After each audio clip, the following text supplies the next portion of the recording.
ವೀಕ್ಷಕರೇ ನಮಸ್ಕಾರ. ಶೀಘ್ರದಲ್ಲಿ ಶತ್ರುನಾಶ ಮಾಡುವ ಯಾವ ಥರ ಪ್ರಯೋಗವನ್ನು ಮಾಡ್ತಾರೆ ಅನ್ನೋದನ್ನು ಇವತ್ತಿನ ಈ ಒಂದು ಸಂಚಿಕೆಯಲ್ಲಿ ಸಂಪೂರ್ಣವಾದ ವಿವರಣೆಯನ್ನು ನಾನು ನಿಮಗೆ ತೋರಿಸ್ತಾ ಬರ್ತೀನಿ ವೀಕ್ಷಕರೇ. ಈ ಒಂದು ಪ್ರಯೋಗ ಎಂಥವ್ರನ್ನೂ ಕೂಡ ಬಲಿ ತಗೊಳುತ್ತೆ ವೀಕ್ಷಕರೇ. ಶತ್ರುನಾಶ ಮಾಡಬೇಕು, ಶತ್ರುಗಳನ್ನು ದೂರ ಮಾಡ್ಕೋಬೇಕು, ಅಥವಾ ಶತ್ರುಗಳಿಗೆ ಏನಾದರೂ ಒಂದು ತೊಂದರೆಯನ್ನು ಕೊಡಬೇಕು ಅನ್ನೋ ಒಂದು ವಿಚಾರಗಳು ನಿಮ್ಮ ಬಳಿ ಇದ್ದರೆ ಈ ಪ್ರಯೋಗವನ್ನು ಮಾಡ್ಕೊಳ್ಳಿ ವೀಕ್ಷಕರೇ. 100ಕ್ಕೆ 100% ಗ್ಯಾರಂಟಿ ಕೊಡ್ತೀನಿ. ಈ ರಿಸಲ್ಟ್ ತುಂಬ ಚೆನ್ನಾಗಿದೆ ವೀಕ್ಷಕರೇ. ಪ್ರಯೋಗಕ್ಕೂ ಶಕ್ತಿ ಕೂಡ ಅದೇ ಥರ ಇದೆ. ಇದಕ್ಕೆ ಕೆಲವೊಂದು ಮಂತ್ರಗಳು ಕೂಡ ಬರ್ತವೆ. ಆ ಒಂದು ಮಂತ್ರಗಳನ್ನು ಇದಕ್ಕೆ ಹಾಕಿ ನಿಮ್ಮ ಶತ್ರುಗಳನ್ನು ಸರ್ವನಾಶ ಮಾಡೋದು ತುಂಬ ಸುಲಭವಾದ ಮಾರ್ಗ ವೀಕ್ಷಕರೇ.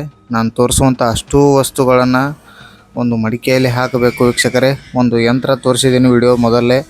ಆ ಒಂದು ಯಂತ್ರ ಮತ್ತು ನಿಮ್ಮ ಶತ್ರುವಿನ ಫೋಟೋ, ಅವರ ಹೆಸರು ಮತ್ತು ಅವರ ತಾಯಿಯ ಹೆಸರು, ಇದಿಷ್ಟು ವಸ್ತುಗಳಿದ್ದರೆ ಸಾಕು ವೀಕ್ಷಕರೇ.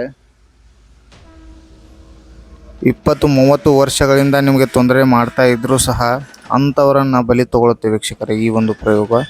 ಸ್ಮಶಾನದ ಜಾಗದಲ್ಲಿ ಇದನ್ನು ಹೂತಿಟ್ಟು ಬರಬೇಕು ವೀಕ್ಷಕರೇ. ಪ್ರಯೋಗವನ್ನು ಮಾಡಿದ ಮೇಲೆ ಆ ಥರ ಮಾಡ್ತಾ ಬಂದರೆ ಸಾಕು ವೀಕ್ಷಕರೇ. 3 ಪ್ರಯೋಗದಲ್ಲಿ ನಿಮ್ಮ ಶತ್ರು ಸರ್ವನಾಶ ಆಗ್ತಾರೆ ವೀಕ್ಷಕರೇ. ಯಾವುದೇ ರೀತಿಯಾದ ಸಂದೇಹ ಬೇಡ. ಅತ್ಯಂತ ಬಲಿಷ್ಠವಾದ ಈ ಒಂದು ಪ್ರಯೋಗ ಅಮಾವಾಸ್ಯೆ ದಿವಸ ಅಥವಾ ಶನಿವಾರದ ದಿವಸ ಈ ಪ್ರಯೋಗವನ್ನು ಮಾಡಬೇಕು ವೀಕ್ಷಕರೇ.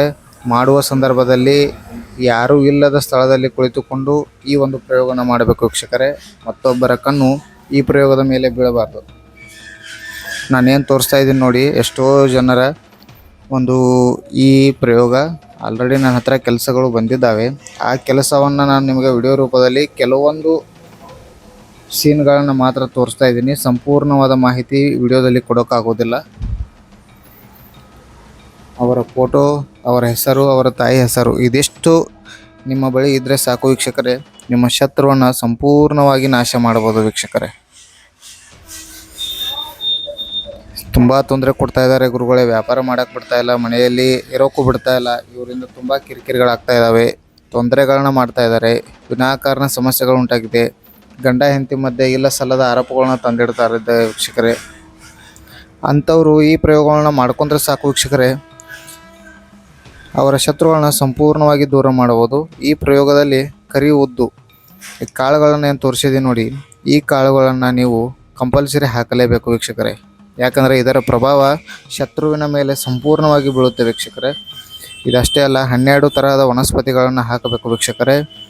ಅಕ್ಕಿಯನ್ನು ಹಾಕಬೇಕು, ಆಮೇಲೆ ಬಿಳಿ ಸಾಸಿವೆಯನ್ನು ಹಾಕಬೇಕು, ಬಿಳಿ ಎಳ್ಳನ್ನು ಹಾಕಬೇಕು, ಕರಿ ಎಳ್ಳನ್ನು ಹಾಕಬೇಕು, ಕಾಲಾ ಜೀರಾವನ್ನು ಹಾಕಬೇಕು.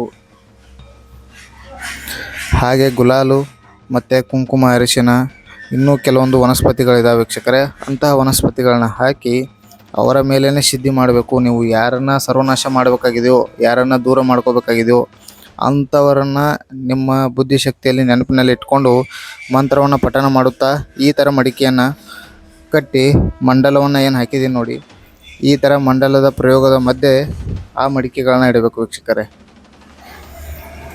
108 ಬಾರಿ ಮಂತ್ರ ಪಠಣ ಮಾಡಿ ಈ ಮಡಿಕೆಗಳಿಗೆ ಶಕ್ತಿಯನ್ನು ತುಂಬಿಸಿ ನಂತರ ಈ ಒಂದು ಮಡಿಕೆಗಳನ್ನು ಸ್ಮಶಾನದಲ್ಲಿ ರಾತ್ರಿ 1 ಗಂಟೆಯ ನಂತರ ಹೋಗಿ ಅದನ್ನು ಬಚ್ಚಿಟ್ಟು ಬರಬೇಕು ವೀಕ್ಷಕರೇ. ಇದರಿಂದ ಏನಾಗುತ್ತೆ, ಕೇವಲ 9 ದಿನಗಳಲ್ಲಿ ನೀವು ಮಾಡುವಂಥ ಪ್ರಯೋಗದ ಒಂದು ಪ್ರಭಾವ ನಿಮ್ಮ ಶತ್ರುವಿನ ಮೇಲೆ ಬೀಳುತ್ತೆ ವೀಕ್ಷಕರೇ. ನಿಮ್ಮಿಂದ ಶಾಶ್ವತವಾಗಿ ದೂರ ಆಗ್ತಾರೆ. ಶತ್ರು ನಿಮ್ಮನ್ನು ಬಿಟ್ಟು ತುಂಬಾ ದೂರ ಹೋಗ್ತಾರೆ. ಶತ್ರುತ್ವವನ್ನು ಮೆರಿತಾರೆ ಅಥವಾ